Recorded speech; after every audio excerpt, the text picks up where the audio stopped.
திருமால் குடியிருக்கும் ஸ்ரீ வைகுண்டம் எங்கே இருக்கிறது? அது நம் பூமியில்தான் இருக்கிறதா அல்லது விண்ணில் இருக்கிறதா? இதை பற்றி இந்த வீடியோ பதிவில் பார்ப்போம்.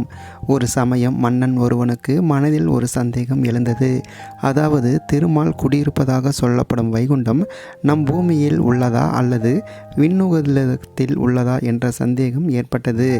அதையடுத்து அரசவை கூட்டி அனைவரிடமும் தனது சந்தேகத்தை கேட்டார். ஒவ்வொருவரும் ஒவ்வொரு பதிலை சொல்ல அவற்றில் எதுவுமே அரசருக்கு திருப்தி அளிக்கவில்லை.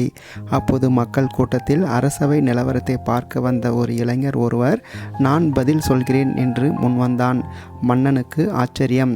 அவனிடம் கேட்டார், வைகுண்டம் எவ்வளவு தொலைவில் இருக்கிறது சொல் என்றார்.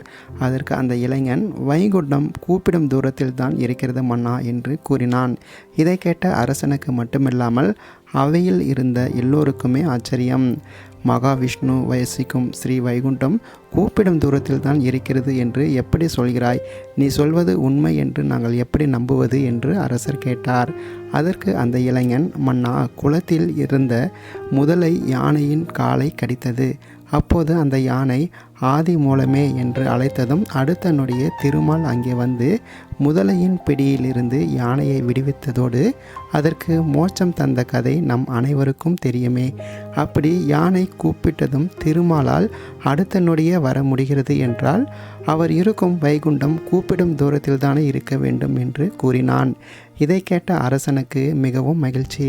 தனது சந்தேகத்தை தீர்த்த இளைஞனுக்கு பரிசுகள் மட்டுமன்றி அரச பதவியும் கொடுத்து பாராட்டினார் மன்னர்.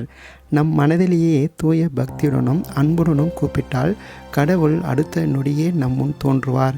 ஏனெனில் அவர் தூணிலும் இருப்பார், துணும்பிலும் இருப்பார், கூப்பிடும் தூரத்திலும் இருப்பார்.